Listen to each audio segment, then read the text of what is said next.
तो hello guys, आज हम लोग जा रहे हैं रिवीजन करने हैं बायोमोलिक्यूल्स का। बायोमोलिक्यूल कौन सा? तो ये जूलॉजी वाला पार्ट जो होता है बायोमोलिक्यूल्स का, वो है क्लास 11th का। बायोमोलिक्यूल्स होते क्या हैं? तो chemical compound which are synthesised in living beings. जो भी केमिकल कंपाउंड्स हमारे अंदर यानी कि लिविंग बींग के अंदर बनते हैं उन्हें हम बायोमोलिक्यूल्स कहते हैं। इसके एग्जांपल क्या है? अमीनो एसिड्स हो गए, ग्लूकोज हो गए, ये सारे हमारे इस तरह के बायोमोलिक्यूल्स होते हैं। फीचर क्या होते हैं बायोमोलिक्यूल्स का? अगर हम पहचानेंगे कि बायोमोलिक्यूल्स होते कैसे हैं, किसी को हम आइडेंटिफाई कैसे कर सकते हैं कि वो बायोमोलिक्यूल ही है। तो उसमें बायोमोलिक्यूल्स जो होते हैं वो ऑर्गेनिक होते हैं, उनके अंदर कार्बन कार्बन बॉन्ड्स प्रेजेंट होते हैं, वो सिंथेसाइज होते हैं किसमें? लिविंग बींग्स के अंदर। लिविंग बींग्स के अंदर सिंथेसाइज होना ये काफ़ी इंपॉर्टेंट फीचर होता है बायोमोलिक्यूल्स का। अच्छा, तो यहाँ पे हमारे पास एक मान लो कि एक सेल है, सेल के अंदर हमारे पास CO2 है, H2O है। तो ये सारे हमारे एलिमेंट्स हैं या कंपाउंड्स हैं। इन सबसे मिलके हमारा मान लो कि ग्लूकोज बना, जैसे कि ग्लूकोज बना और उसके बाद वो जो है, तो जो ग्लूकोज है वो हमारा ऑर्गेनिक एसिड है। तो living beings have both organic and inorganic components. तो देखो, living beings have both organic and inorganic parts. Living beings में क्या है? वाटर भी है और ऑर्गेनिक चीज़ जैसे कि ग्लूकोज भी है। तो हमारे अंदर ऑर्गेनिक और इनऑर्गेनिक चीज़ें दोनों हैं। लेकिन अब हम इनमें कंपैरिजन करेंगे कि अर्थ क्रस्ट में कितना परसेंटेज में वो प्रेजेंट है और हमारे अंदर कितने परसेंटेज में वो प्रेजेंट है। तो जैसे कि मान लो कि ये अर्थ है, ठीक है, ये अर्थ है। तो अर्थ के अंदर क्या है? हाइड्रोजन है। हाइड्रोजन कितना है? 0.14%। हमारे अंदर कितना है? 9.5%। कार्बन है। कार्बन अर्थ के क्रस्ट की बात कर रहे हैं। कार्बन अर्थ के क्रस्ट में 0.03% है और हमारे अंदर 18.5% प्रेजेंट है। कार्बन ऑक्सीजन, यहाँ पे ऑक्सीजन जो कि अर्थ क्रस्ट में प्रेजेंट है वह 46.6% और वही हमारे अंदर 65% प्रेजेंट है। नाइट्रोजन जो है वो अर्थ क्रस्ट में काफ़ी कम प्रेजेंट है, एटमॉस्फेयर में 78% है, अर्थ क्रस्ट में नहीं। और हमारे अंदर 3.3% है। ऐसे ही सोडियम है, कैल्शियम है, मैग्नीशियम है, सिलिकॉन है। सोडियम जो है वो 2.8% अर्थ क्रस्ट में है और हमारे अंदर सिर्फ 0.2% है। कैल्शियम जो है वो 3.6% अर्थ क्रस्ट में है और हमारे अंदर 1.5, लगभग आधा है उसका। लगभग क्या मतलब, आधा नहीं, आधे से भी कम है। मैग्नीशियम जो है वो अर्थ क्रस्ट में 2.1% प्रेजेंट है और हमारे अंदर 0.1% प्रेजेंट है। सिलिकॉन जो है हमारे अंदर, मतलब हम जो टेरेस्ट्रियल एनिमल्स होते हैं ना, ज़्यादातर उनमें देखने को ये मिलता है कि वो कार्बन बेस्ड बॉडीज़ होते हैं। और जो डीप सी क्रिएचर्स होते हैं, जो सी में मतलब समुद्र में एकदम गहराई में पाए जाते हैं, वो सिलिकॉन बेस्ड स्ट्रक्चर क्रिएचर्स होते हैं। उनके अंदर सिलिका मतलब कि सिलिकॉन की मात्रा जो होती है ना वो ज़्यादा पाई जाती है, तभी उनकी जो बॉडी होती है वो ट्रांसपेरेंट सी दिखती है आप लोग को वगैरह।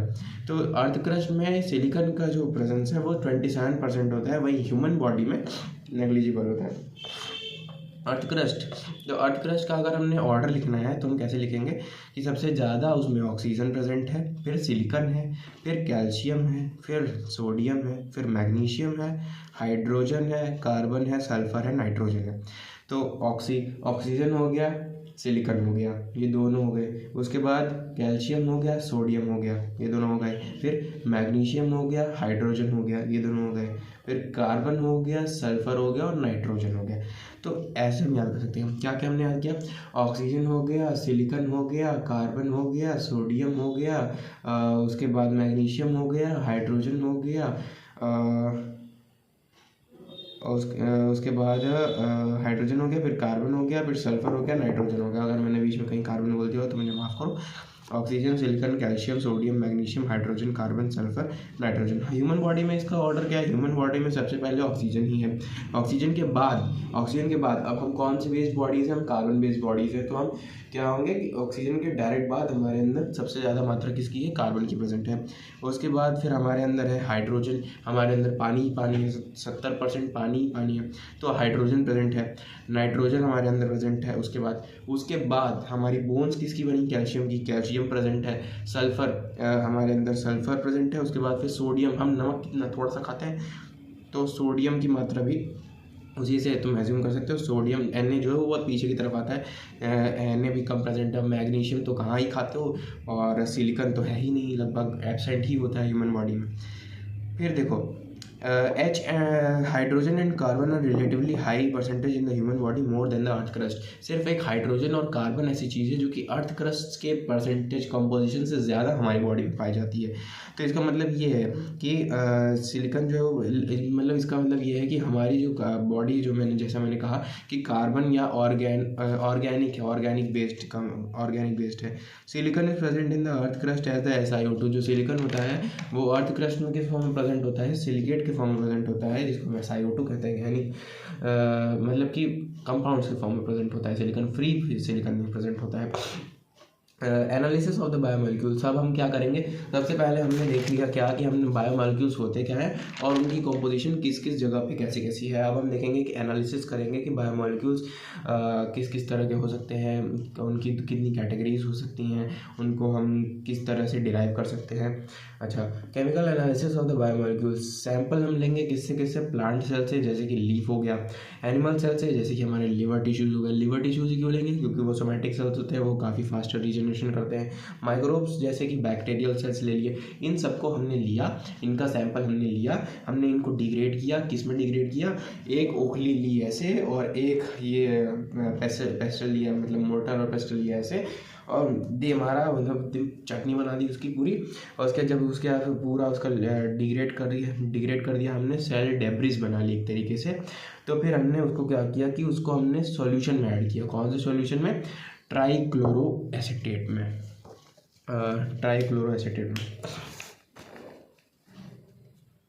तो जो ये ट्राइक्लोरो एसीटेट था, ये एक तरह का हमारे पास सॉल्वेंट था जिसपे हमने इसको डिसॉल्व कर दिया। ट्राइक्लोरो एसीटेट का स्ट्रक्चर कैसा होता है, एक कार्बन है, उस पर 3 Cl जुड़े हुए हैं, और जो उसकी लास्ट वैलेंसी है उसे एक और उससे क्या जुड़ा है, उससे कार्बोक्सिलिक एसिड जुड़ा हुआ है, इसको कहते हैं ट्राइक्लोरो एसीटेट।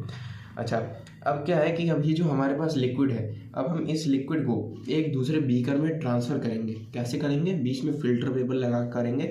अब जो फ़िल्टर पेपर है उसके अंदर हमारा बच जाएगा फिल्ट्रेट, और जिसको हम कहते हैं रिटेंटेट। हमारा जो फिल्टर पेपर है उसके अंदर बचेगा रिटेंटेट, और जो बीकर में जमा हो जाएगा हमारे पास वो होगा फिल्ट्रेट, जो फिल्टर होके आया है। तो फिल्ट्रेट में वही आएगा जो कि उस सॉल्यूशन में घुल चुका होगा, है ना, और जो नहीं घुला होगा वो उसमें फंस गया होगा फिल्टर पेपर में। अब देखो, कुछ कंपोनेंट्स ऐसे होते हैं जो कि डिज़ोल्व हो जाते हैं, लेकिन कुछ कंपोनेंट्स ऐसे होते हैं जो डिज़ोल्व नहीं हुए रहते हैं। तो जो डिज़ोल्व नहीं हुए रहते हैं उनको हम एसिड इनसॉल्युबल पूल कहते हैं, और जो डिज़ोल्व हो गए रहते हैं, जो हमें बीकर में मिलते हैं, वो हमारे एसिड सॉल्युबल पूल के अंदर में आते हैं। तो ठीक है, एसिड सॉल्युबल पूल हम क्यों कह रहे हैं यहाँ पे, बेसिकली क्योंकि हमने एसिड का इस्तेमाल किया है उस पूल को बनाने के लिए, और उसमें जो चीज़ सॉल्युबल होगी वो एसिड सॉल्युबल पूल होगी। एसिड सॉल्युबल पूल में हमारे पास हम इसको कैसे रिप्रेजेंट करते हैं, ये फिल्ट्रेट अगर कह रहे हैं हम तो वो एसिड सॉल्युबल पूल ही होता है। इसका ज़्यादातर कंटेंट क्या होता है, साइटोप्लाज्मिक कंटेंट होता है, क्योंकि हमारे सेल में क्या है, सेल मान लो कि सेल वॉल है, सेल वॉल के अंदर साइटोप्लाज्म है, मान लो उसके ऊपर भी सेल डिपोजिशन है, उसके ऊपर लिग्निन वगैरह है, ठीक है। तो ये सब तो क्या होगा, ये सब इनसॉल्युबल पूल के अंदर आ जाएगा, लेकिन सॉल्युबल पूल के अंदर वो लिक्विड सब्सटेंसेस आएंगे, जैसे कि प्रोटोप्लाज्म वगैरह हो गया। तो हमारे पास ज़्यादातर कंटेंट सॉल्युबल पूल में क्या है, साइटोप्लाज्मिक कंटेंट है। लो मॉलिक्यूलर वेट होता है कंपोनेंट्स का, वही आते हैं नहीं, मतलब जो इनका लो मॉलिक्यूलर वेट होगा वही सॉल्युबल पूल में आ पाएंगे, भारी वाले तो कैसे ही आ पाएंगे, है ना। उसके बाद अब छोटे से मतलब क्या है, लो मॉलिक्यूलर वेट से मतलब क्या है कि 800 डाल्टन्स यानी कि 800 AMU से लेस होना चाहिए, कम वेट होना चाहिए। उसके बाद आता है एसिड इनसॉल्युबल पूल, इसको हम कैसे रिप्रेजेंट करते हैं, रिटेंटेट से, जो हमारा बच गया होता है रिटेंटेट। तो some cytoplasmic, some cell fragments and some cell wall components, जो कि अभी मैंने बताया, जो डिपोजिशंस वगैरह होती हैं, कुछ साइटोप्लाज्मिक भी हो सकती हैं, कुछ सेल ऑर्गेनेल्स का भी फ्रेगमेंट्स हो सकता है, कुछ सेल का खुद का फ्रेगमेंट हो सकता है। ये सारे मिलके एसिड इनसॉल्युबल पूल को बनाते हैं, और इनका भारी भरकम मतलब 800 डाल्टन से ज़्यादा वेट होता है। इनऑर्गेनिक कंपाउंड्स जैसे कि Mg2+ HCO3- Na+ Cl-, ये हो गए इनऑर्गेनिक कंपाउंड्स। हमारे ऑर्गेनिक कंपाउंड जैसे कि glucose, amino acid, nucleosides, nucleotides, nitrogenous तो ये जो मैंने एग्जांपल्स बताए ये थे एसिड सॉल्युबल पूल के। सॉल्युबल पूल में कौन कौन से है, दो तरह के कंपाउंड्स हैं, एक तो है इनऑर्गेनिक, एक है ऑर्गेनिक। इनऑर्गेनिक वाला पार्ट जो है उसमें आ गया हमारा मैग्नीशियम, जो मैंने शुरू में बोला था कि तुम नहीं खाते हो। उसके बाद HCO3- मतलब कि यहाँ और HCO3- आयन हो गया, और उसके बाद Na+ आयन हो गया।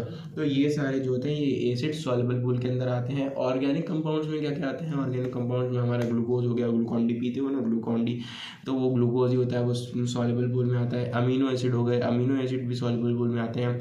न्यूक्लियोसाइड्स, न्यूक्लियोटाइड्स एंड न्यूक्लियोसाइड्स और न्यूक्लियोटाइड्स और जितने भी नाइट्रोजनस कंपाउंड्स हैं वो हमारे सॉल्युबल पूल में आते हैं। लार्ज साइज मॉलिक्यूल्स जैसे कि चेन्स, पॉलीमर्स, किसी भी चीज़ का अगर तुम पॉलीमर बना दोगे, चेन बना दोगे, अब जैसे कि मान लो कि ये है, इसके बाद फिर मैंने ये लगा दिया, उसके बाद फिर मैंने ये लगा दिया, तो ये पूरा भारी भरकम मॉलिक्यूल हो गया है। लेकिन जब तक खाली यही था और मान लो कि इसका ये सारा खाली गैप था, तो ये बहुत हल्का था, बहुत कम मॉलिक्यूलर वेट का था। जैसे हमने चेन बना दी तो वैसे उसका मॉलिक्यूलर वेट जो है बढ़ जाता है, उसका साइज़ बढ़ जाता है, उसका एरिया बढ़ जाता है। तो एरिया बढ़ जाने की वजह से वो एसिड इनसॉल्युबल पूल का पार्ट बन जाता है। तो इसका एग्जांपल क्या है, जितने भी पॉलीमर्स तुमने देखे हैं, जैसे कि स्टार्च हो गया, ग्लूकोज हो गया, सेलुलोज हो गया। सेलुलोज क्यों, सेलुलोज का भी चेन्स बनती हैं, पूरे लेयर्स बनती हैं, तब जाके वो स्ट्रेंथ प्रोवाइड कर पाता है। प्रोटीन्स हो गया, प्रोटीन्स क्या है, प्रोटीन्स भाई क्यों, प्रोटीन्स तो बहुत छोटे छोटे होते हैं, हमने तो पढ़ा था कि डाइजेस्ट होकर प्रोटीन ही बनता है, प्रोटीन के बाद भी बनता है अमीनो एसिड, और अमीनो एसिड से बन के बनता है, मतलब पॉलीमराइज होकर बनता है प्रोटीन। तो प्रोटीन एक पॉलीमर है, इसलिए वो एसिड इनसॉल्युबल पूल का पार्ट है। न्यूक्लिक एसिड जैसे कि डीएनए और आरएनए, डीएनए और आरएनए न्यूक्लिक एसिड का पार्ट ज़रूर है और लो मॉलिक्यूलर वेट के भी ज़रूर है, लेकिन इनका जो साइज़ होता है ना, इनकी जो चेन्स होती है ना, इनके जो गुच्छे होते हैं, इनका जो मतलब वो होता है कंडेंसेशन वगैरह होता है, वो इन्हें ऐसा बना देता है कि ये एसिड इनसॉल्युबल पूल के अंदर पड़ते हैं। अब देखो, फैट और लिपिड मॉलिक्यूल जो होते हैं वो लेस देन 800 डाल्टन के ज़रूर होते हैं। मतलब अगर इंडिविजुअल लेवल पे देखो तो ये मतलब कि ये जो कैप है, मान लो कि इसका जो वेट है ये 800 डाल्टन से कम है, लेकिन अब इसकी ज़रूरत पड़ती है, तो इसकी ज़रूरत जब पड़ती है तो ये ऐसे जुड़ जाता है और इसका वेट हो जाता है भारी। तो भारी से अब यही है फैट में कि फैट अकेला मॉलिक्यूल रहता नहीं है, चिपक जाता है, 2 चिपकेंगे, 3 चिपकेंगे, 4 चिपकेंगे, चिपकते जाएंगे। तो यहाँ पे जो फैट होता है ना वो ग्लोब्यूल सा बना लेता है, ग्लोब्यूल बनाने की वजह से यहाँ पे जो फैट है वो एग्रीगेट बना लेता है और इतना बड़ा हो जाता है कि वो एसिड इनसॉल्युबल पूल में आ जाता है। अब देखो, भले से इसका वेट कम है, लेकिन ये एसिड इनसॉल्युबल पूल का पार्ट होता है। Living beings have both organic and inorganic compounds as their components. Analysis of inorganic compounds, अब हम करेंगे किसका, इनऑर्गेनिक कंपाउंड्स का एनालिसिस। तो हमारे पास 3 तरह के वेट होते हैं, एक फ्रेश वेट होता है, एक ड्राई वेट होता है, एक वेट वेट होता है। फ्रेश वेट मतलब जो होता है वो एकदम ताज़ा, मतलब तुम कोई प्लांट को तोड़ के लाए हो और उसके बाद वो उसका तुमने वेट किया, वो हो गया उसका फ्रेश वेट। अच्छा, यही जो होता है यही वेट वेट भी होता है, क्योंकि उसमें पानी होता है, उसमें H2O होता है। पानी से मतलब भीगा थोड़ी होता है, उसके अंदर सेल के अंदर अभी साइटोप्लाज्म बचा हुआ है ना, ख़त्म नहीं हुआ है ना, प्रोटोप्लाज्म प्रेजेंट है ना, तो इसलिए वो वेट वेट है। अब उसके बाद जब हम किसी प्लांट का मान लो कि हमने लीफ ली या फिर स्टेम ली और उसका हमने फ्रेश वेट सबसे पहले मेज़र कर लिया, उसके बाद फिर हमने उसका इवेपोरेशन किया तो H2 जो था वो रिमूव हो गया। उसके बाद हमारे पास आया ड्राई वेट वो होता है जिसमें से वाटर के कंपोनेंट जितने भी होते हैं वो उड़ चुके होते हैं, वाटर निकल चुका होता है, प्रोटोप्लाज्म ख़त्म हो चुका होता है, एब्सेंट हो गया होता है। तो यहाँ पे हमारे पास H2O रिमूव हो गया, उसके बाद फिर ड्राई वेट आ गया हमारे प्लांट का, तो हमने उसको मेज़र कर लिया। उसके बाद फिर हम उसको फिर अभी छोड़ेंगे नहीं कि भाई तुम ऐसे आए हो, मैंने तुम्हें गर्म किया, उसके बाद फिर तुम्हारे जितना H2O था वो सब मैंने छीन लिया, और अब जो तुम्हारे पास बचा कुचा है ना वो भी हम छीन लेंगे। कैसे छीन लेंगे, हम ऐश वेट निकालेंगे। ऐश वेट कैसे निकलता है, अब हम उस ड्राई वेट को कम्बस्ट करेंगे। कम्बस्ट करने का मतलब है उसमें आग लगा देंगे। आग लगाने से मतलब, अब आग लगाने से मैं क्या ही मतलब समझो, उसका कम्बशन करेंगे। किसकी प्रेजेंस में, अब कम्बशन में कह रहा हूँ, कम्बशन मतलब कि एयर की प्रेजेंस में, एयर के प्रेजेंस में माने ऑक्सीजन की भरपूर मात्रा में उसका कम्बशन करेंगे जिससे कि सूट पार्टिकल्स निकलने ना, पूरा का पूरा वो कार्बन डाइऑक्साइड में कन्वर्ट हो जाए। अब ऑर्गेनिक कंपाउंड जो होते हैं वो डिग्रेड हो जाते हैं इसकी वजह से जल के, और उसके बाद फिर CO2 और H2O बना लेते हैं। जो बचा हुआ रहता है वो ऐश होती है, और ऐश का ही अगर वेट कर लो तो ऐश वेट कहलाता है। H2O का जो लॉस होता है वो मॉनिटर किया जाता है by measuring the fresh weight and the dry weight. जो फ्रेश वेट होता है और जो ड्राई वेट होता है उन दोनों के डिफरेंस में, जितना उन दोनों का जो भी डिफरेंस आता है उससे हमें पता चलता है कि H2O कितना लॉस हुआ। And loss of organic compound is determined by measuring the difference of the dry weight and the ash weight. अब हमें ये तो मालूम पड़ गया कि इनऑर्गेनिक कंपाउंड्स का कितना लॉस हुआ, माने कि वाटर का कितना लॉस हुआ। वाटर का लॉस हमने देखा किसके किसके बीच में, फ्रेश वेट में और ड्राई वेट में। एक तीसरी कड़ी भी है जो कि ऐश वेट। तो ड्राई वेट और ऐश वेट में जब हम मेजर करेंगे डिफरेंस को, तब हमें मालूम पड़ेगा कि ऑर्गेनिक कंपाउंड्स का कितना ज़्यादा लॉस हो गया है। हम आते हैं हम मेटाबोलाइट्स पे। हमारा हो चुका है 15 मिनट में हमने एनालिसिस वगैरह पढ़ी है। मेटाबोलाइट्स क्या होते हैं? Biomolecules which get converted into the biomolecule. जो भी बायोमोलिक्यूल्स, मेटाबोलाइट्स हम किसको कहेंगे? ऐरे गहरे किसी को भी नहीं कह देंगे। जो बायोमोलिक्यूल्स कन्वर्ट हुए रहते हैं किसी केमिकल रिएक्शन के द्वारा एक अनदर बायोमोलिक्यूल में, हम उसी को मेटाबोलाइट कहते हैं। अब जैसे ग्लाइकोजन है और ग्लाइकोजन का ग्लाइकोजिनोलाइसिस हो गया और वो ग्लूकोज में कन्वर्ट हो गया। तो एक बायोमोलिक्यूल ने दूसरे बायोमोलिक्यूल को जन्म दिया by the process of the chemical reaction. तो हमारे पास दूसरा बायोमोलिक्यूल आ गया, अब उस बायोमोलिक्यूल को हम मेटाबोलाइट कहेंगे। Metabolites are involve in the chemical reactions. अब ये जो मेटाबोलाइट होते हैं ये केमिकल रिएक्शंस में इन्वॉल्व होते हैं और नए नए अलग अलग कंपाउंड्स बनाते हैं। टाइप्स ऑफ मेटाबोलाइट्स कितने प्रकार के हो सकते हैं? मेटाबोलाइट 2 प्रकार के हो सकते हैं। एक होता है प्राइमरी मेटाबोलाइट और एक होता है सेकेंडरी मेटाबोलाइट। तो प्राइमरी मेटाबोलाइट और सेकेंडरी मेटाबोलाइट में अंतर क्या है? मेटाबोलाइट जो होते हैं वो प्रेजेंट होते हैं हर तरह की सेल में। मतलब ऐसा नहीं है कि किसी सेल में नहीं प्रेजेंट होंगे, किसी सेल में प्रेजेंट होंगे, किसी प्रोकैरियोटिक में नहीं प्रेजेंट होंगे, किसी यूकैरियोटिक में ही प्रेजेंट होंगे, ऐसा नहीं। मेटाबोलाइट्स हर किसी में प्रेजेंट होते हैं, हर किसी ऑर्गेनिज्म में प्रेजेंट होते हैं। जो भी लिविंग है उसके अंदर मेटाबोलाइट्स पाए जाएंगे। मतलब जो डेड है उसके अंदर भी कुछ हद तक तो पाए ही जाएंगे, क्योंकि वो एक समय पर अगर जीवित था। हाँ, बाकी नॉन लिविंग थिंग्स में नहीं होता है। Primary metabolites which are necessary for the survival of the organism in which it is found। अब जैसे मान लो कि मेरे को सर्वाइवल तो करना ही है, तो अब मुझे उसके लिए क्या क्या चाहिए? खाना चाहिए, पानी चाहिए, नींद चाहिए। तो नींद का तो हम क्या करेंगे? सो जाएंगे। लेकिन खाना पानी क्यों चाहिए हमें? तो ये जो खाना पानी है ना, ये हमारे अंदर जाके कुछ रिएक्शन करता है, कुछ मॉलिक्यूल बनाता है जो कि हमें एनर्जी प्रोवाइड करता है। तो अब क्योंकि ये हमें एनर्जी प्रोवाइड कर रहा है तो ये हमारे लिए इसेंशियल है, हमारी ज़िंदगी को चला रहा है, तो ये प्राइमरी मेटाबोलाइट हो गया और ये हमारे अंदर पाया जाना नेसेसरी है। सेकेंडरी तो ये जो होता है ना मेटाबोलाइट, जो प्राइमरी मेटाबोलाइट्स होते हैं ये हमारे सर्वाइवल के लिए नेसेसरी होते हैं। जिस भी ऑर्गेनिज्म में ये पाए जाएंगे उस ऑर्गेनिज्म में सर्वाइवल को प्रोसेस करने का, सर्वाइवल को ही मेंटेन करने का काम कर रहे होंगे। सेकेंडरी मेटाबोलाइट क्या होते हैं?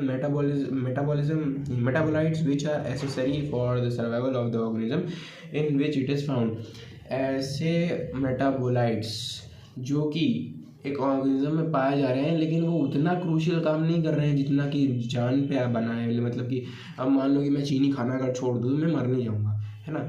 मेरे को बाकी सारी चीज़ों से हमें एनर्जी मिल जाएगी। तो हमारे पास मतलब अब ये ग्रेट एग्जांपल नहीं है, लेकिन हमारे पास कुछ ऐसे एक्सेसरी मेटाबोलाइट्स भी होते हैं जो कि हाँ हमारी ज़िंदगी को और बेहतर बना सकते हैं, लेकिन ऐसा नहीं है कि उनके बिना हम जीवित नहीं रह पाएंगे। पिगमेंट्स, अब देखो वहाँ पे NCERT में घनघोर सी टेबल आएगी, उस टेबल को हम पढ़ने जा रहे हैं। पिगमेंट्स में आते हैं हमारे कैरोटिनॉइड्स होते हैं, एंथोसाइनिन्स होते हैं। कैरोटिनॉइड्स हमने प्लांट ग्रोथ एंड डेवलपमेंट में, हमने फोटोसिंथेसिस इन रेस्पिरेटरी और फोटोसिंथेसिस इन प्लांट्स में, इन दोनों में हमने देखा है कि कैरोटिनॉइड्स का कितना ज़्यादा रोल होता है, वो एब्जॉर्प्शन करते हैं। तो पिगमेंट्स में आता है ये एंथोसाइनिन भी हमने देखा था, एक वो लाइसोसोम में प्रेजेंट होता है। और उसके बाद एल्कलॉइड्स हो गए, एल्कलॉइड में मॉर्फिन आ गया, कोडीन आ गया, ये सब होते हैं। टर्पिनॉइड्स में मोनोटर्पीन्स हैं, डाई टर्पीन्स हैं, ट्राई टर्पीन्स हैं, पॉलीटर्पीन्स हैं। टर्पिनॉइड्स हमने कहाँ पे पढ़ा था? जूलॉजी की तो बात छोड़ो, बॉटनी में अगर तुमने पढ़ा है तो पढ़ा है, नहीं पढ़ा है तो प्लांट ग्रोथ एंड डेवलपमेंट के उस वाले पार्ट में पढ़ोगे जहाँ पे कि बताया जाएगा कि कौन सा जो फाइटो हार्मोन है वो किससे डिराइव किया जाता है ना। तो उसके बाद फिर इसेंशियल ऑयल्स आ जाएंगे हमारे पास। इसेंशियल ऑयल में लेमन ग्रास ऑयल हो गया, इसको तो एक ही एग्जांपल याद रखना है, ये पूरी टेबल याद रखनी है। टॉक्सिन्स में क्या है? एब्रिन है और रिक्सिन है। तो एब्रिन है, रिक्सिन क्या होता है? वो इनहिबिट कर देता है प्रोटीन सिंथेसिस को किसी के भी बॉडी में। तो अगर एक अभी जो हाल ही में जो हुआ था दिल्ली ब्लास्ट केस, तो उसमें जो आतंकवादी पाए गए थे, तो उसमें भी उनके पास ऐसे केमिकल्स थे जो कि वो यमुना के वाटर में मिलाने वाले थे, जिनके अंदर ये रिक्सिन पाया गया था। और ये रिक्सिन अगर उस वाटर में मिलता तो ये सारे पूरे दिल्ली के या फिर उसके आगे जहाँ तक कि यमुना जाती है वहाँ तक के जितने भी ह्यूमंस थे सबके प्रोटीन सिंथेसिस को डिस्टर्ब करके रख देता, सब पागल हो जाते। लेक्टिन्स क्या? लेक्टिन्स में आते हैं हमारे कॉनकैनावेलिन ए, और ड्रग्स में आते हैं हमारे विनब्लास्टिन, कर्क्यूमिन एटसेट्रा। हाँ, तो हमारा लेक्टिन्स हो गया था कॉनकैनावेलिन है। उसके बाद हमारे ड्रग्स आ गए। ड्रग्स में जैसे कि विनब्लास्टिन है, कर्क्यूमिन है एटसेट्रा। विनब्लास्टिन और कर्क्यूमिन पॉलीमेरिक सब्सटेंसेस जैसे कि रबर हो गए, जो टायर में रबर्स लगते हैं, गम्स हो गए और सेलुलोज हो गया, ये सारे पॉलीमेरिक सब्सटेंसेस हैं। Primary metabolites and secondary metabolites. Primary metabolites role with the source organism is identifiable. Involved in the survival of the metabolism, found in all types of cells, plant cells, fungal cells, animal cells, bacterial cells, etc.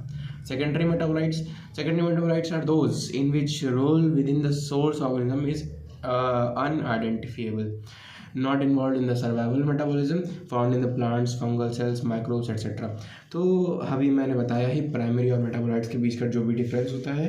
एक living organism में जो primary metabolites का जो काम होता है ना, वो दिखता है कि वो ये काम कर रहा है। क्यों दिखता है? क्योंकि वो उसको ज़िंदा रख रहा है।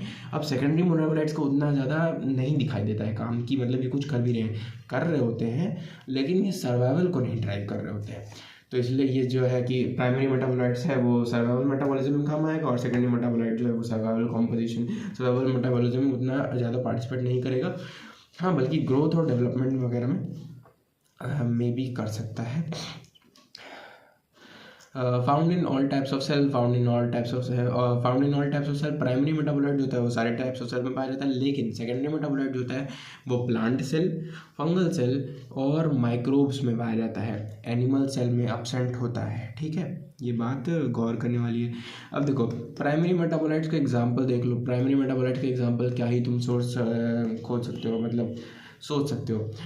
तो जैसे रोटी खाते हो, रोटी में होता है ग्लूकोज, तो ग्लूकोज हो गया। प्रोटीन खाते हो, प्रोटीन पाउडर खाते हो, अगर जिम वगैरह जाते हो तो प्रोटीन हो गया। पनीर खाते हो, उसमें प्रोटीन है, तो अमीनो एसिड हो गए, प्रोटीन नहीं है, अमीनो एसिड हो गए प्राइमरी मेटाबोलाइट। न्यूक्लियोसाइड्स, न्यूक्लियोटाइड्स और नाइट्रोजिनस बेसेस। फैट खाते हो, मतलब जैसे तेल वगैरह, तेल घी खाते हो तो फैट्स एंड लिपिड्स हो गए, ये सब हो गए। Biomacromolecules and biomacromolecules on the basis of the size and the molecular weight. तो साइज़ के और मॉलिक्यूलर वेट के दम पे हमने दो कैटेगरी में इसको बांट दिया मेटाबोलाइट्स को, या फिर हम कहते हैं कि जो हमारे खाने को उसको हमने दो पार्ट में कैटेगराइज कर दिया। किसमें? बायोमैक्रोमोलिक्यूल्स में, बायोमाइक्रोमोलिक्यूल्स में। एक ऐसे एलिमेंट्स, मतलब हमारे अंदर जो भी तरह के जितने भी कंपाउंड्स थे या फिर जितने भी एंजाइम्स वगैरह थे उनको सबको हमने सेग्रीगेट कर दिया। तो ऐसे मॉलिक्यूल्स जो कि काफ़ी छोटे थे साइज़ में, मॉलिक्यूलर वेट में 800 डाल्टन से भी कम थे, एसिड सॉल्युबल पूल के पार्ट थे, तो उनको हमने बायोमाइक्रोमोलिक्यूल कहा। और जो कि 800 डाल्टन से ज़्यादा थे, एसिड इनसॉल्युबल पूल में थे और उनकी पॉलीमेरिक चेन्स थी, इन सबको हमने बायोमाइक्रोमोलिक्यूल्स में रखा। तो बायोमाइक्रोमोलिक्यूल्स एक और बार देखते हैं। मॉलिक्यूलर वेट होता है less than 800 Dalton, majorly obtained in the acid soluble pool. Monomeric होते हैं, ये पॉलीमेरिक नहीं हो सकते हैं क्योंकि फिर बड़े बड़े हो जाएंगे। और एग्जांपल हो गया इसका glucose, amino acids, nucleosides, nucleotides, nitrogenous bases, ये सब हमने पढ़ा। फिर उसके बाद बायो जो होते हैं वो इंसॉल्युबल बुल के उसमें आते हैं, कैटेगरी में आते हैं। पॉलीमेरिक होते हैं जैसे कि कार्बोहाइड्रेट हो गया, स्टार्च हो गया, जो ग्लूकोज की लंबी लंबी चेन बनती हैं। ग्लूकोज तो खुद ही होता है 6 कार्बन का, लेकिन अब उस 6 कार्बन की भी लंबी लंबी चेन्स हो जाती हैं, तो वो बायोमैक्रोमोलिक्यूल्स जाते हैं। तो ये हमने बायोमैक्रोमोलिक्यूल्स पढ़ रहे थे। हमारे पास पॉलीमेरिक प्रोटीन है, पॉलीमेरिक जितने भी चीज़ें हैं वो बायोमैक्रोमोलिक्यूल्स में आएंगी। कार्बोहाइड्रेट हो गया, प्रोटीन हो गए, न्यूक्लिक एसिड हो गए, लिपिड्स हो गए। मतलब लिपिड्स जो थे ना वो क्लस्टर फॉर्म की वजह से वो मैक्रो माने जाते हैं। मतलब कि जब वो मतलब एग्रीगेट बना लेते हैं ना तो ऐसा दिखता है कि वो मैक्रो है, लेकिन वो माइक्रो में काउंट किए जाते हैं। तो जो फैट्स होते हैं वो नॉन पॉलीमेरिक होते हैं, ये भी उसका एक रीज़न हो सकता है। अमीनो एसिड्स, तो देखो हमारा अमीनो एसिड्स है कुल 1 2 3 4 5 6 7 8 9 10 11 12 13 14 15 16 पेज का डाई गॉड, लेकिन इतना कुछ खास नहीं है। अमीनो एसिड्स क्या होते हैं? मोनोमर ऑफ प्रोटीन होते हैं। अमीनो एसिड का आमतौर पर डिज़ाइन कैसे होता है? बीच में कार्बन होता है जिसके ऊपर हाइड्रोजन लगा होता है, बगल में COOH लगा होता है, उसके बगल में NH2 ग्रुप लगा होता है और नीचे की तरफ R ग्रुप लगा होता है। R ग्रुप जो होता है वो वेरिएबल ग्रुप होता है। अब जैसे हम इसमें ये कैसे बनते हैं, अमीनो एसिड्स कैसे बनते हैं, तो हम समझ सकते हैं कि जैसे CH4 है, CH4 में हम हाइड्रोजन का सब्सटीट्यूशन कर करके हम वो बना सकते हैं, ये अमीनो एसिड बना सकते हैं। Possess chiral carbon, amino acids के फीचर्स क्या है? इनके पास एक कायरल कार्बन होगा। कायरल कार्बन क्या होता है? कायरल कार्बन वो होता है जिसके पास सारे जितने ग्रुप्स अटैच्ड हैं सबकी CIP प्रायोरिटी अलग अलग है। Amino acid is a substituted methane. Amino acid जैसा भी मैंने कहा कि एक सब्सटीट्यूटेड मीथेन होता है, क्योंकि मीथेन का जितने हाइड्रोजन होते हैं उसको हम सब्सटीट्यूट करके उसके जितने भी कंपोनेंट्स अमीनो एसिड के वो हम लगा देते हैं। एसिड सॉल्युबल होता है क्योंकि ये खुद ही एसिड है, तो एसिड में तो सॉल्युबल हो गई, और एक तो माइक्रो मॉलिक्यूल भी है, तो एसिड सॉल्युबल पूल का पार्ट होता है। Amino acids are optically active होते हैं होने का मतलब कि ये प्लेन पोलराइज्ड लाइट को डाइवर्ट नहीं कर सकते, नहीं को डाइवर्ट कर सकते हैं। प्लेन पोलराइज लाइट को ये डाइवर्ट कर सकते हैं। अच्छा, ऑप्टिकली एक्टिव का मतलब जैसे ये है ना कि एक सॉल्यूशन है, अब उससे अगर लाइट को पास करा जा रहा है तो लाइट की वाइब्रेशन तो कैसी होगी? ऐसे होगी, ऐसे होगी, ऐसे हो रही होगी, लेकिन जब ये पास करती है तो जो वो पोलराइज लाइट को क्या प्लेन पोलराइज लाइट को क्या करता है, वो एकदम सीधे किसी एक प्लेन में ही फिक्स कर देता है और उसी में वो वाइब्रेट करती है।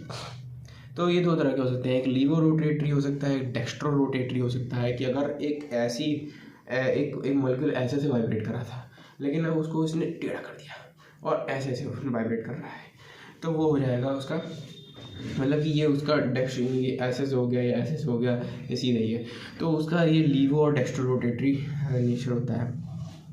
Exception of the optical activity, exception क्या है ऑप्टिकल एक्टिविटी का? ग्लाइसिन है। ग्लाइसिन क्यों है?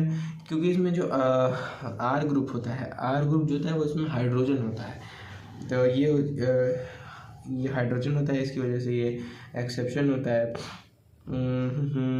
Variable among the different amino acids, all amino acids are alpha amino acids. All amino acid जो जितने भी अमीनो एसिड्स आज तक खोजे गए हैं सारे के सारे अल्फ़ा अमीनो एसिड्स हैं। प्रोटीन्स के अंदर प्रोटीन्स वाले जो होते हैं, all protein forming amino acids are alpha amino acids. तो हम ये कह सकते हैं कि जितने भी प्रोटीन को फॉर्म करने वाले अमीनो एसिड्स होते हैं वो सारे अल्फ़ा अमीनो एसिड्स होते हैं। इन प्लांट्स के अंदर क्या होता है? First synthesised amino acids from alpha keto acid. जो पहला अमीनो एसिड था वो अल्फ़ा कीटो एसिड से डिराइव किया गया था। हमारे पास एक प्लांट का वो है कंपाउंड है जो कि है पायरुवेट क्या होता है? पायरुवेट का कार्बन है, कार्बन के ऊपर डबल बॉन्ड O लगा है, एक तरफ COOH लगा है, एक तरफ CH3 लगा है। तो कुछ कुछ कुछ कुछ कुछ कुछ कुछ कुछ कुछ कुछ कुछ कुछ कुछ कुछ कुछ कुछ carbon double bond O single bond triple OH और इधर जो होता है वो CH3 ग्रुप लगा रहता है कुछ इस तरीके से, मतलब नहीं दिख रहा होगा लेकिन यही है। ये कार्बन के ऊपर डबल बॉन्ड है, इधर COOH लगा हुआ है, इधर CH3 लगा हुआ है। इस तरह का होता है हमारा पायरुवेट। और पायरुवेट का हम क्या करते हैं, एमिनेशन करते हैं। अल्फा कार्बन का एमिनेशन करते हैं मतलब उसमें हम अमीन लगाते हैं। अमीन लगाते हैं तो क्या होता है कि जो ऑक्सीजन है ना, डबल बॉन्ड ऑक्सीजन, वो टूट जाता है, कार्बन की 2 वैलेंसी फ्री हो जाती है। एक तरफ नीचे हाइड्रोजन लगता है और एक तरफ ऊपर NH2 लगता है, यानी कि अमीन लगता है। तो ये क्या बन जाता है, जब इसमें से ये कट के और यहाँ पे दो इसकी वैलेंसी खाली हो गई और यहाँ पे CH3 है, C है, ऊपर NH2 लग गया और नीचे उसका हाइड्रोजन लग गया और COOH लग गया, तो ये बन जाता है एलानीन।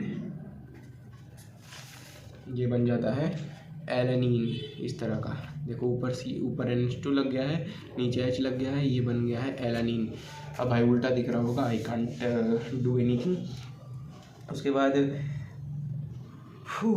इसी तरह से एक होता है ऑक्सैलो एसीटेट OAA हमने पढ़ा था किसमें, photosynthesis of higher plants, photosynthesis in plants में पढ़ा था, इन हायर प्लांट्स। हाँ, तो उसमें क्या होता है कि सबसे पहले हमारे पास कार्बन तो है, उसके ऊपर डबल बॉन्ड ऑक्सीजन भी है, उसके साथ COOH भी लगा हुआ है। अब लेकिन ये जो CH3 था, ये शुरू में ये जो CH3 था, अब इसकी जगह क्या होता है, यहाँ पे ऑक्सैलो एसिटिक एसिड में बस ये एक H हट के यहाँ पे एक और COOH लगा रहता है, यानी कि 2 COOH बॉन्ड्स होते हैं। तो यहाँ पे क्या होता है कि सेम इसका भी हम एमिनेशन करते हैं और जो डबल बॉन्ड ऑक्सीजन है वो इसी की तरह टूट के, तो डबल बॉन्ड ऑक्सीजन है वो इसी की तरह टूट जाता है इस तरीके से यहाँ पे, और इसकी जगह पे एक NH2 ग्रुप लग जाता है और 2 वैलेंसी खाली होती है तो नीचे की तरफ H लग जाता है और क्या बन जाता है, एस्पार्टिक एसिड बन जाता है गाइस। एस्पार्टिक एसिड बन जाता है। तो हमने 2 केमिकल बना लिए हैं, एक पायरुवेट से एलानीन बना लिया है और एक ऑक्सैलो एसिटिक एसिड से एस्पार्टिक एसिड बना लिया है। Amino acids involve in the formation of the proteins. Amino acids जो कि प्रोटीन्स के फॉर्मेशन में इन्वॉल्व होते हैं, अब हम उनकी बात करने जा रहे हैं। स्टैंडर्ड प्रोटीन अमीनो एसिड्स जिसको हम कहते हैं, वो हमारे 20 प्रकार के होते हैं। 20 such types of amino acids are involved in the protein polymerization. Rest all the amino acids are not involved in the protein synthesis. Non standard या नॉन प्रोटीन कहते हैं हम उनको। नॉन स्टैंडर्ड प्रोटीन में कौन कौन से आते हैं, एग्जाम्पल हो गया ऑर्निथीन, सिट्रुलिन, ये सारे non protein forming amino acids होते हैं।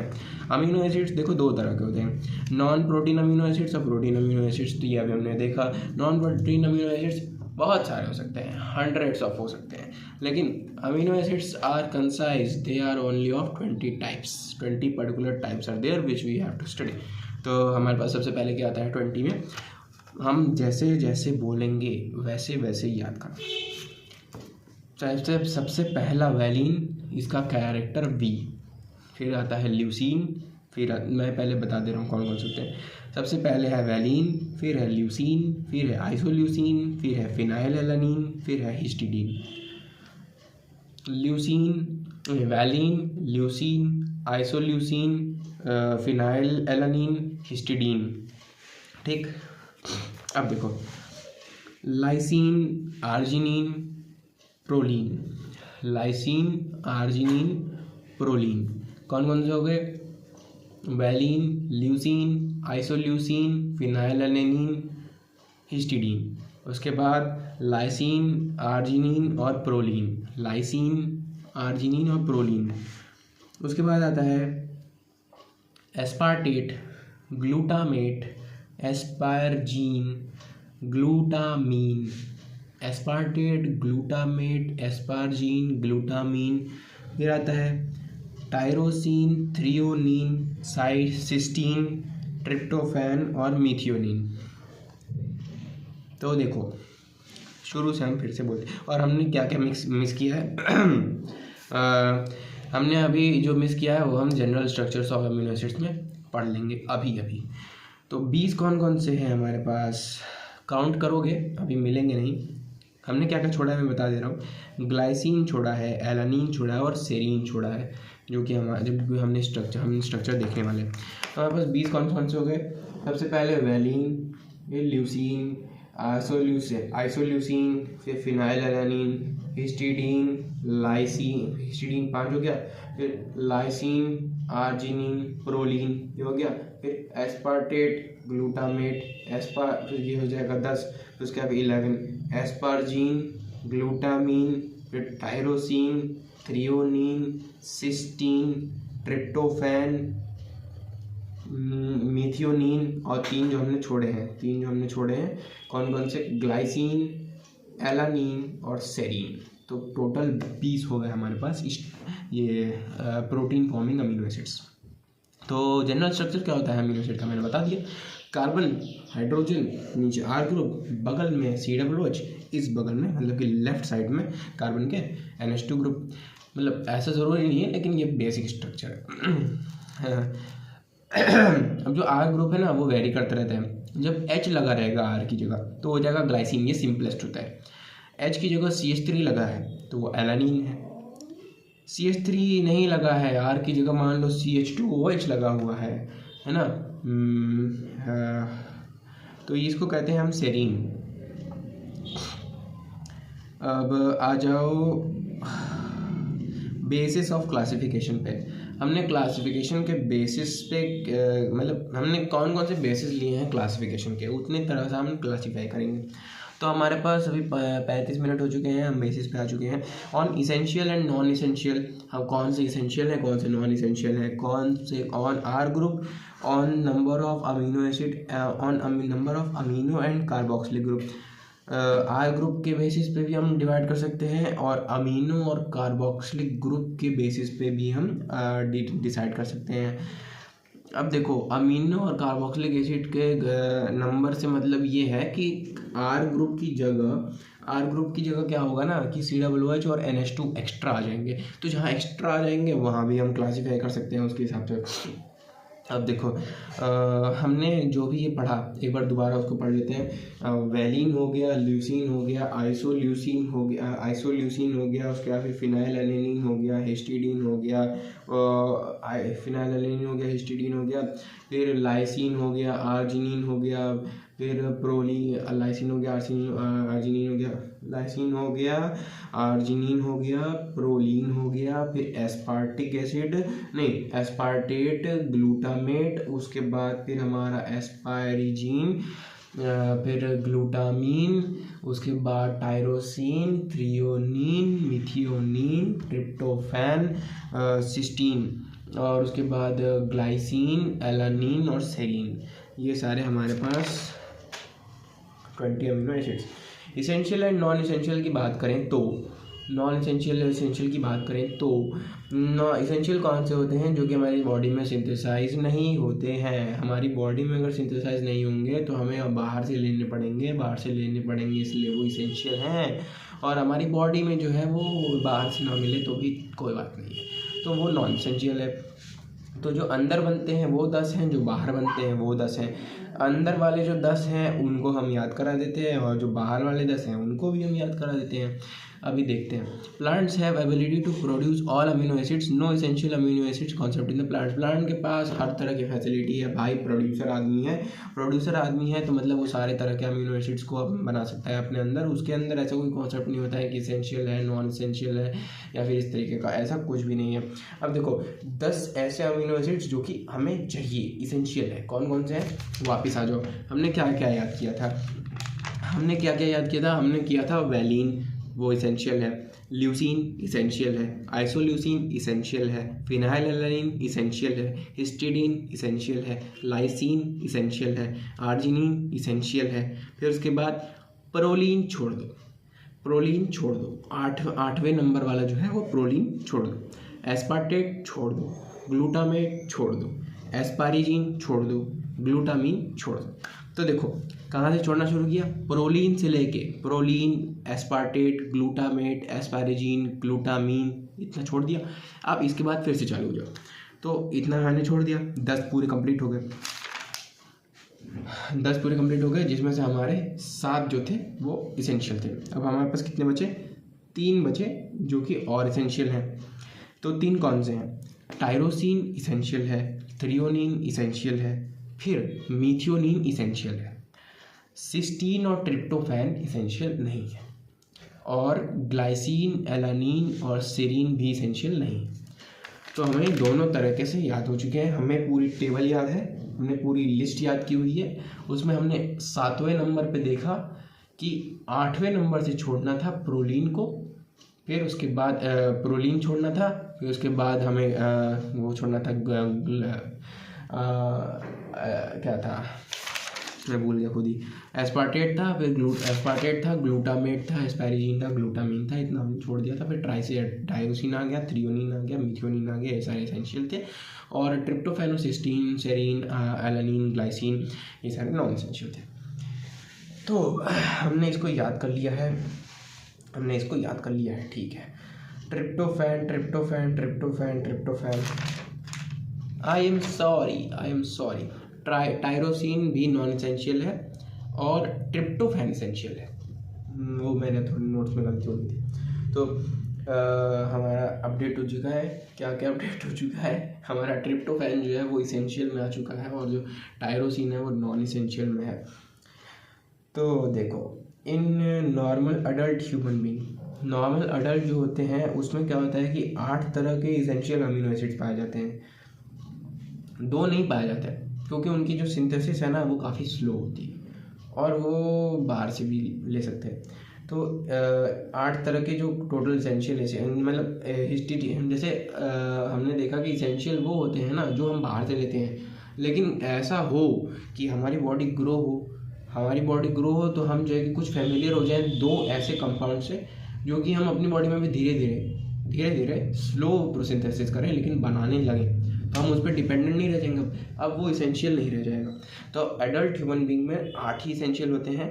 कौन से अपने बॉडी में बनने लगते हैं? हिस्टिडीन और आर्जिनिन, ठीक है। हो, हिस्टिडीन बनने लगता है और आर्जिनिन बनने लगता है। तो हिस्टिडीन कौन से नंबर पे था? 1 2 3 4 5 नंबर पे, 5वें नंबर वाला, और 6 7 नंबर वाला ये अपने आप फिर बनने लगता है। अभी मैं दोबारा वो लिस्ट याद कर, फिर मैं दोबारा बोलूँगा। In normal adult human being 8 essential ये हो गया। उसके बाद फिर इसीलिए इनको सेमी इसेंशियल अमीनो एसिड्स कहा जाता है। अब देखो, हम स्ट्रक्चर देख लेते हैं कि हम डिराइव कैसे करते हैं। नॉन इसेंशियल मतलब इसेंशियल से हम नॉन इसेंशियल को डिराइव कर सकते हैं। देखो, नॉन इसेंशियल तो हमारे पास है, और इसेंशियल हमें चाहिए। तो इसेंशियल काम क्या करता है? इसेंशियल आके ये काम करता है कि या तो वो नॉन इसेंशियल की जो सिंथेसिस है उसमें थोड़ा पार्टिसिपेट करता है, या तो इसेंशियल अपना खुद का जो भी प्रॉपर्टीज़ है वो एग्जिबिट करता है। तो एक हम चलो डेरिवेशन देख लेते हैं। फिनाइल एलानिन हमारा एक इसेंशियल अमीनो एसिड था। वो उसका स्ट्रक्चर कैसा होता है? अब सोचो, स्ट्रक्चर तो मैंने बेसिक बता दिया कि अमीनो एसिड का कैसा होता है। C ऊपर H, बगल में COOH और इस बगल में NH2। अब देखो, R ग्रुप जो होता है वो वेरिएबल होता है। तो अब हम उसमें क्या करेंगे कि हम उसमें लगा देंगे रिंग लगा देंगे। और रिंग को जोड़ेंगे कैसे? तो बीच में आ जाएगा CH2। तो हम क्या करेंगे कि R ग्रुप की जगह हम बेंजीन रिंग रखेंगे, और उसके ऊपर मतलब कि क्या बोलते हैं उसको, मैं भूल गया, मतलब उसके स्तर पे एकदम ऐसे खोपड़ी पे लगा देंगे CH2। तो जब कार्बन से वो जुड़ाएगा तो CH2, उसके बाद फिर बेंजीन रिंग जुड़ी हुई है। अब उसको हम तोड़ेंगे। तो फिर उसके बाद उसको हम मतलब मॉडिफाई करेंगे एक तरीके से, उसमें OH जोड़ेंगे, मतलब ऑल ग्रुप जोड़ेंगे, हाइड्रोक्सी ग्रुप जोड़ेंगे, जो भी कह लो। तो फिर वो क्या बन जाएगा? अब जैसे ये रिंग है, तो कार्बन लास्ट वाले पैरा वाले कार्बन पे, जैसे ये रिंग है, मैं उधर का बना रहा हूँ, ऐसे ये रिंग है मान लो, और उसके बीच में रेजोनेंस वगैरह हो रहा है, बेंजीन रिंग है भाई। अब जैसे ये रिंग है, तो इसके लास्ट वाले कार्बन पे, एकदम पैरा पोजीशन वाले कार्बन पे जो कार्बन होगा वो हाइड्रोजन से मान लो जुड़ा होगा। अब उस हाइड्रोजन बॉन्ड को तोड़ के हमने क्या किया, वहाँ पे लाके OH को जोड़ दिया। तो अब वो क्या बन गया है? अब वो टायरोसिन बन गया है। तो टायरोसिन जो होता है ना, उससे भी हम कई सारी चीज़ें डिराइव करते हैं। टायरोसिन जो होती है, टायरोसिन जो होती है हाँ, टायरोसिन जो होती है उससे हम कई सारी चीज़ें डिराइव कर सकते हैं, जैसे कि आ गया dopamine, adrenaline, nor adrenaline, T4, T3 और मेलानिन पिगमेंट, ये सब हो गए। ये हमारे बॉडी में क्रूशियल रोल अदा करते हैं, क्योंकि हमें मान लो कि फ्लाइट और फाइट हार्मोन जो है हमारे कैटेकोलामाइंस होते हैं, जो कि एड्रेनलिन और नॉर एड्रेनलिन होते हैं। डोपामीन हमारा मूड बूस्टर होता है। मेलानिन पिगमेंट हमें सोने में या फिर ये पिगमेंटेशन में मदद करता है। T4 और T3 जो होता है हमारे थायराइड ग्लैंड को रेगुलेट करता है। अमीनो एसिड्स हैव NH2 मैंने अमीन ग्रुप, COOH मतलब कि कार्बोक्सिल ग्रुप, और R मतलब कि variable group. Chemical and structural nature of the amino acid depend on these groups. जो भी केमिकल और स्ट्रक्चरल नेचर होता है किसी भी के अमीनो एसिड का, वो इन 3 ग्रुप्स पे डिपेंडेंट होता है, क्योंकि यही 3 ग्रुप जो होते हैं वो डिसाइड करते हैं कि अमीनो एसिड कैसा बनेगा कैसा नहीं बनेगा। आर ग्रुप से कैसे, तो non polar amino acids. Non polar amino acids कौन से, अगर आर ग्रुप जो है वो हाइड्रोफोबिक हो जाएगा, अगर आर ग्रुप जो है वो अगर हाइड्रोफोबिक हो जाएगा तो वहाँ पे क्या होगा कि वो नॉन पोलर अमीनो एसिड बन जाएंगे। तो आर ग्रुप अगर हाइड्रोफोबिक है या फिर नॉन आयनाइजेबल है, हाइड्रोकार्बन की जो चेन है वो एग्जिस्ट करती है आर ग्रुप के फॉर्म में, तो ये यहाँ पे नॉन पोलर अमीनो एसिड रहते हैं। इसके एग्जाम्पल क्या क्या हैं, हम पहली टेबल की मदद से ही याद करेंगे। देखो पहली टेबल में हमने तीन चीज़ें छोड़ दी थी, कौन सी, ग्लाइसिन सबसे लास्ट में पढ़ा था, एलानिन सबसे लास्ट में पढ़ा था, और सेरीन पढ़ा था। अब सेरीन को हटा दो, ग्लाइसिन और एलानिन जो होते हैं वो नॉन पोलर होते हैं। हमने वैलिन भी पढ़ा था, वैलिन हमने सबसे शुरू में पढ़ा था, वो भी नॉन पोलर होता है। ल्यूसीन हमने वैलिन के बाद पढ़ा था, वो भी नॉन पोलर होता है। आइसोल्यूसिन हमने ल्यूसीन के बाद पढ़ा था, वो भी नॉन पोलर होता है। आइसोल्यूसिन के बाद हमने फिनाइल एलेनिन पढ़ा था, वो भी नॉन पोलर होता है। अब देखो सबका स्ट्रक्चर भी देख सकते हो, एलानिन का CH3 जुड़ा होता है, आर की जगह CH3 जुड़ा होता है। वैलिन में CH2, फिर उसके बाद डबल बॉन्ड मतलब CH2 से 2 मिथाइल ग्रुप जुड़े होते हैं। फिर ल्यूसीन में क्या होता है कि आइसोप्रोपेन होता है। फिर उसके बाद आइसोल्यूसिन में क्या होता है कि 1 2 3 4 कार्बन की चेन होती है, मैंने ब्यूटेन भी कह सकते हैं इसको, आइसोल्यूसिन को। फिनाइल एलेनिन में क्या होता है, अभी मैंने बताया, एक बेंजीन रिंग होगी और उसके ऊपर CH2 बैठा होगा, ये फिनाइल एलेनिन होगा। अब पोलर अमीनो एसिड क्या होते हैं, जहाँ पे आर ग्रुप जो होता है वो हाइड्रोफिलिक होता है, माने पानी प्रेमी होता है और आयोनाइजेबल होता है, तो उसको हम पोलर अमीनो एसिड कहते हैं। एसिडिक अमीनो एसिड कौन से होते हैं, एसिडिक अमीनो एसिड वो होते हैं जो एक्स्ट्रा COOH लेके बैठे रहते हैं, एक्स्ट्रा COOH लेके बैठे होते हैं।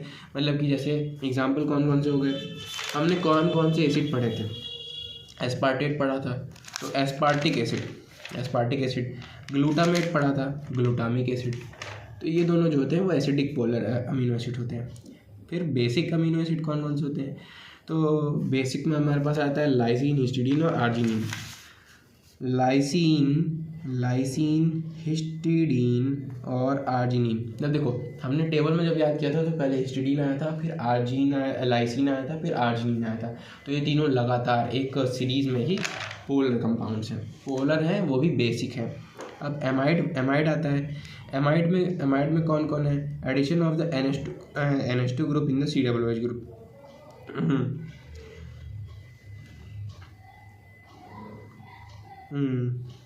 जैसे कि एस्पार्टेट हो गया, तो एस्पार्टेट का अगर हमने एमिनेशन किया, मतलब कि अगर उसमें हमने NH2 को जोड़ दिया एस्पार्टेट को, तो उसमें क्या होगा कि वो एस्पार्जिन बन जाएगा। एस्पार्जिन हमने आगे देखा था कि एस्पार्टेट ग्लूटामेट, फिर एस्पार्जिन ग्लूटामीन। तो एस्पार्जिन और ग्लूटामीन जो होते हैं वो एमाइड होते हैं, एमाइड फॉर्म्स होते हैं। सल्फर कंटेनिंग में कौन कौन आते हैं? सिस्टीन आती है। सिस्टीन का तो भाई नाम ही एकदम अलग, ना कुछ उसे पता चल रहा है ना कुछ पता चल रहा है, जो एकदम हवा ना लगे वो सल्फर वाला है। CH2 और CH2 सिंगल बॉन्ड SH, ये इसका स्ट्रक्चर होता है। एक और था मीथियोनिन। मीथियोनिन से तो मालूम पड़ रहा है मैथ वगैरह है तो सल्फर, लेकिन इससे भी कुछ क्लैरिटी नहीं है। तो सिस्टीन और मीथियोनिन जो होते हैं वो सल्फर कंटेनिंग होते हैं।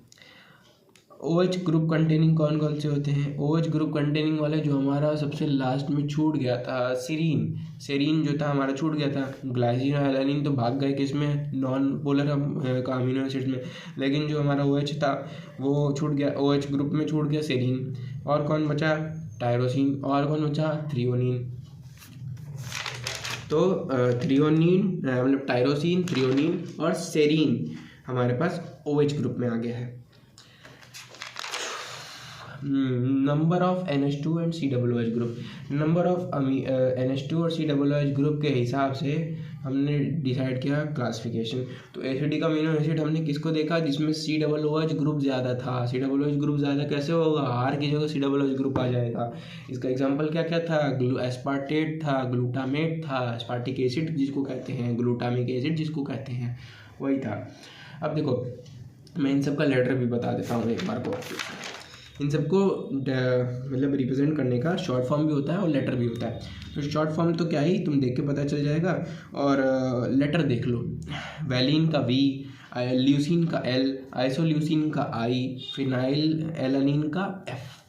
फिनाइल भले P है फिनाइल, लेकिन बोलने में फ आ रहा है, फिनाइल F।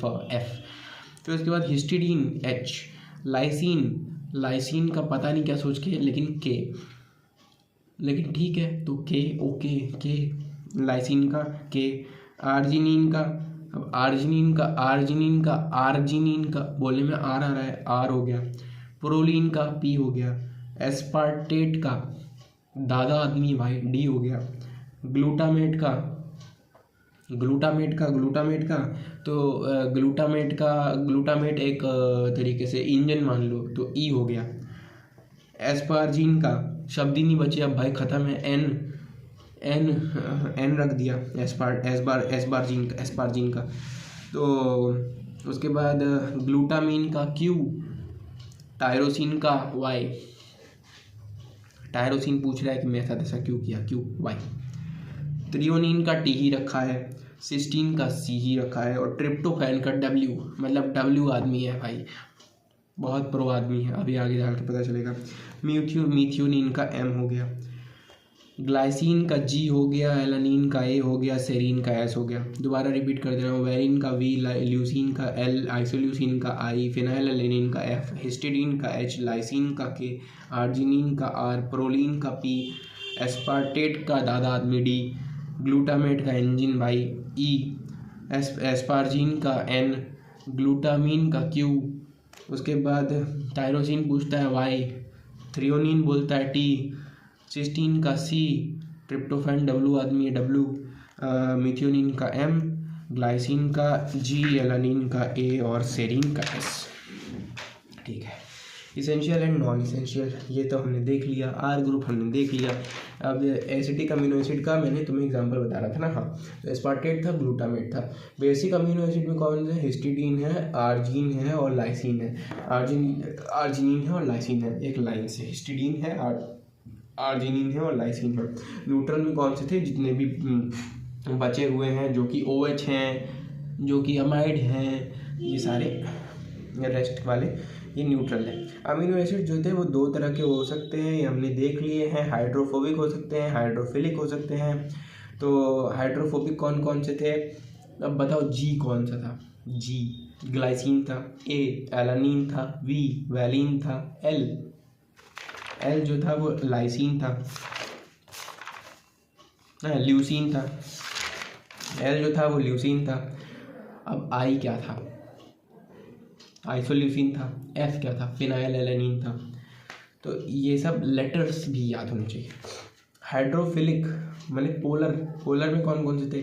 तो पोलर में भी एसिडिक कौन था? DE था। अब DE क्या था? तो डी में आ जाएगा दादा आदमी एस्पार्टेट, और ई में आ जाएगा एंजिन आदमी ग्लूटामेट। अमाइड में कौन कौन से थे? तो अमाइड में एन और क्यू है। एन और क्यू एस्पार्टेट और ग्लूटामेट के बाद आ रहा है, तो एस्पार्जिन और ग्लूटामीन। बेसिक में कौन कौन से थे? तो NRK था। NRK से मतलब क्या था? बेसिक पूछा है ना, तो बेसिक के अंदर लाइसिन, हिस्टिडीन और आर्जिनिन।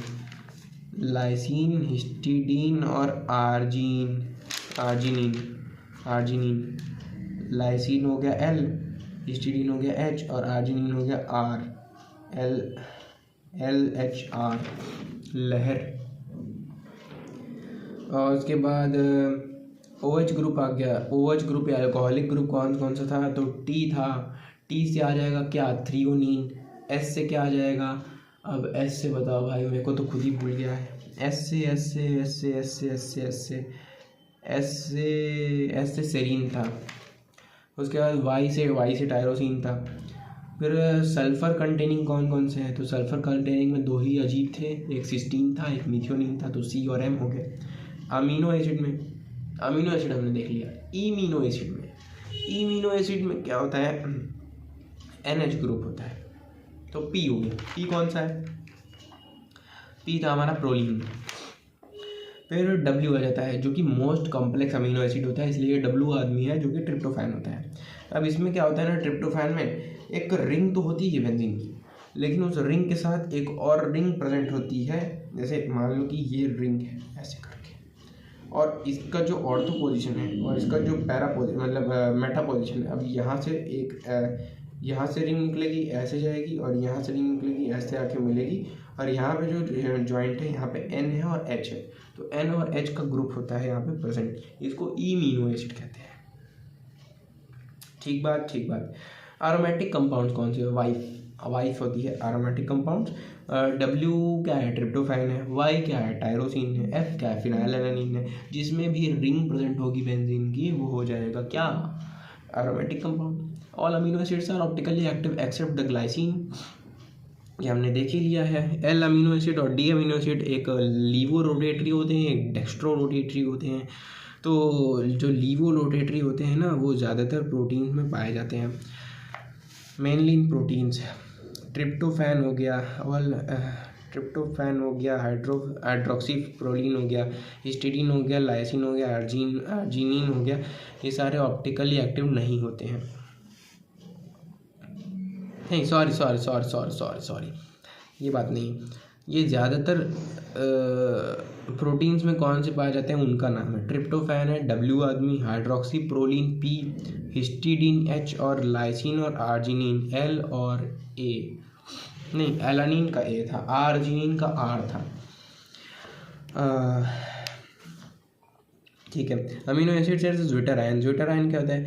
व्हेन अमीनो एसिड है both positive and negative charge, जब पॉजिटिव एंड नेगेटिव चार्ज एक बॉडी पे प्रेजेंट होता है साइमल्टेनियसली, मतलब एक ही जगह पे प्रेजेंट होता है, मतलब एक ही बॉडी पे पॉजिटिव नेगेटिव दोनों प्रेजेंट होता है, उसको ज्विटर आयन कहते हैं। pH at which an amino acid becomes zeta ion is called the isoelectronic point, या फिर PI कहते हैं उसको।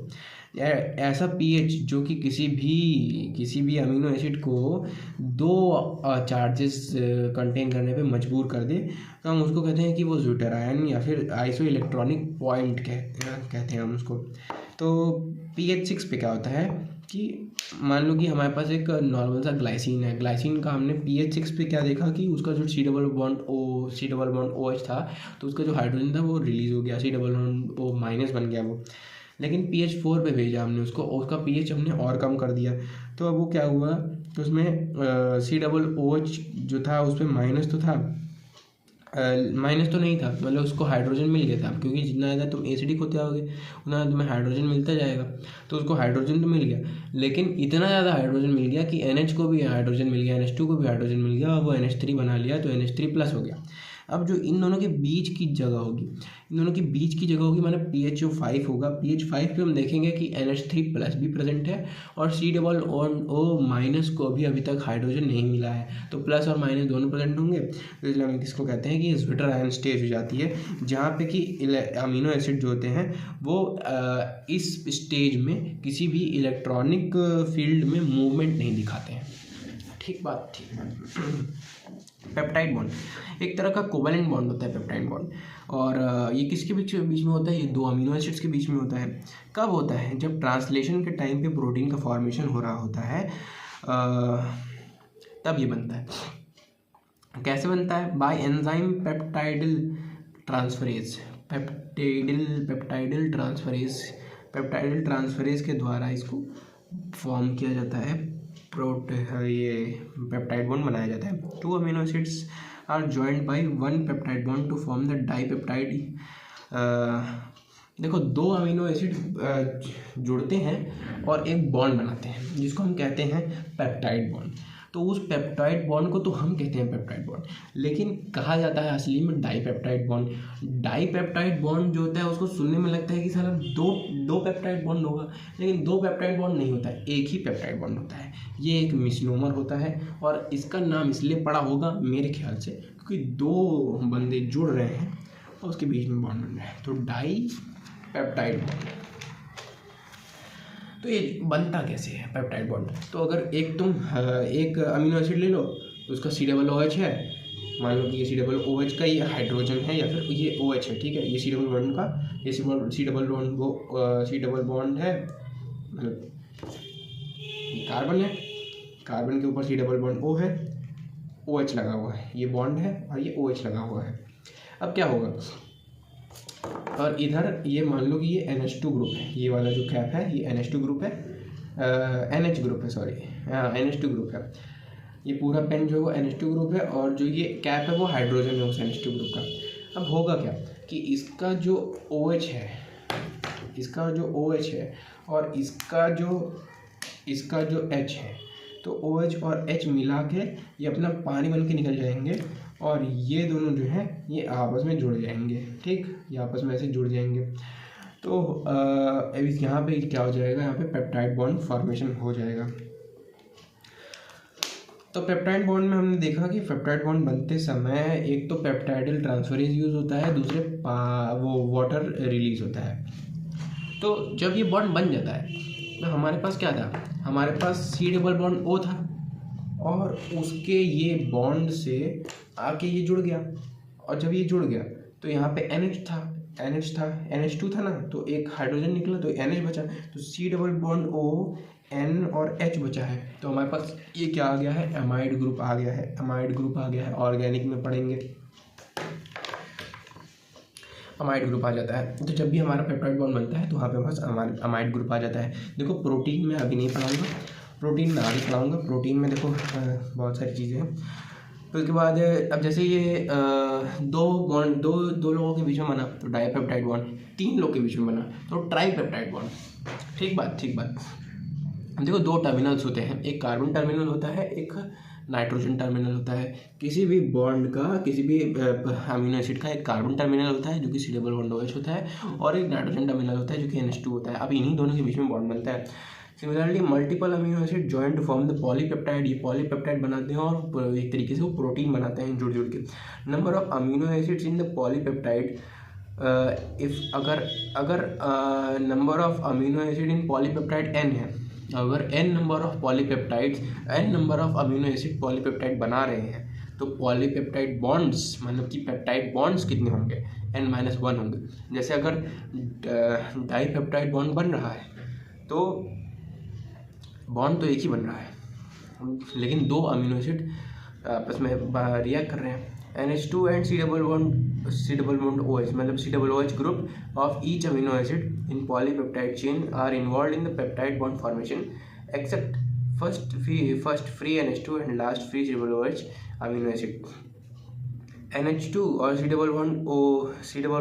ग्रुप जो होता है हर एक अमीनो एसिड का पॉलीपेप्टाइड चेन में वो इन्वॉल्व होता है पॉलीपेप्टाइड बॉन्ड फॉर्मेशन में। Except the first end. जैसे मान लो कि ये पूरा प्रोटीन बन गया। अब देखो प्रोटीन बन गया तो ये प्रोटीन बन गया, इसके एक तरफ होगा कार्बन टर्मिनल, एक तरफ होगा नाइट्रोजन टर्मिनल, मतलब कि एक तरफ का जो NH2 ग्रुप होगा वो होगा फ्री, और एक तरफ का जो कार्बोक्सिलिक ग्रुप होगा वो होगा फ्री। और उसके बाद यहाँ पे जो इसका जो R ग्रुप्स होते हैं, जो कई सारे R ग्रुप्स बीच बीच में निकले रहते हैं ना, वो पेप्टाइड बॉन्ड के फॉर्मेशन में नहीं काम आते, वो किसी और बॉन्ड के फॉर्मेशन में काम आएंगे जो कि आगे आएंगे। R group does not get involve in the peptide bond formation of the any amino acid, किसी भी प्रकार के। एस्पार्टेट जो होता है, एस्पार्टेन में नाम बता दे रहा हूँ, एस्पार्टेन एक नेचुरल स्वीटनर होता है जो कि एक डाईपेप्टाइड बॉन्ड होता है। ठीक तो देखो आज के लिए इतना ही। प्रोटीन्स हमारा बचा हुआ है। प्रोटीन्स के अंदर हमारे पास कॉन्फ़िगरेशन ऑफ प्रोटीन्स है। कॉन्फ़िगरेशन में भी मोनोमेरिक है, मल्टीमेरिक है, सेकेंडरी कॉन्फ़िगरेशन है, फिर टर्शियरी कॉन्फ़िगरेशन है, हेलिक्स है, क्वाटरनरी कॉन्फ़िगरेशन है। क्लासिफिकेशन है प्रोटीन का, सिंपल, कॉन्जुगेटेड एंड डेराइव्ड है। सिंपल में फाइब्रस ग्लोब्यूलर है, कॉन्जुगेटेड में प्रोटीनेशियस और नॉन प्रोटीनेशियस है, डिराइव्ड में पेप्टोन्स और प्रोटीजेज हैं। टाइप्स ऑफ कॉन्जुगेटेड प्रोटीन्स है nucleoprotein, chromoprotein, lipoprotein, phosphoprotein, lecithoprotein, metalloprotein, glycoprotein, mucoprotein, उसका फिर डीनेचरेशन ऑफ प्रोटीन पढ़ते हैं, जिसमें कि वो कैसे डीनेचर होता है, उसकी फोल्डिंग कैसे टूटती है। ग्लोब्यूलर प्रोटीन क्या होते हैं, फाइब्रस प्रोटीन क्या होते हैं। फिर हम आएंगे एंजाइम्स पे। एंजाइम्स किस प्रकार के होते हैं, कैटालिस्ट होते हैं, बायो कैटालिस्ट होते हैं। एंजाइम्स जो एक्ट करते हैं वो किस किस तरह से एक्ट करते हैं, एक ऑर्गेनिज्म के अंदर करते हैं, एक ऑर्गेनिज्म के बाहर करते हैं, एक टेस्ट ट्यूब के अंदर करते हैं, तो हम उसको इन विट्रो कहते हैं। ऑल एंजाइम्स, सारे के सारे एंजाइम्स प्रोटीन होते हैं। स्ट्रक्चर ऑफ प्रोटीन देखेंगे। प्रोटीन के बाद हम देखेंगे बायो कैटालिस्ट और कैटालिस्ट में अंतर क्या होता है, इफेक्ट क्या होता है एंजाइम का, फीचर क्या होते हैं एंजाइम के, मैकेनिज्म क्या होता है एंजाइम के एक्शन का, पायरुवेट किस किस तरीके से टूटता है तो क्या क्या बनाता है, एंजाइम्स जो होते हैं वो किस तरीके से अपने रेट को इंक्रीज़ कर लेते हैं कैटालिस्ट को यूज़ करके, कितनी दर से रेट इंक्रीज़ हो जाती है। जैसे अगर 300-400 बना रहा है तो 6 लाख बनाने लगता है पर सेकेंड। इस तरीके का ड्रास्टिक चेंज आता है। और उसके बाद फिर उनमें कैसे कैसे स्ट्रक्चर्स होते हैं और कैसे कैसे जो सबस्ट्रेट होते हैं वो हमारे टारगेट कंपोनेंट्स के पास जाते हैं। ये सब हम देखेंगे अगली बार, जो कि होगा प्रोटीन का सेशन। ये था अमीनो एसिड का सेशन, ये हो गया कंप्लीट। Bye bye.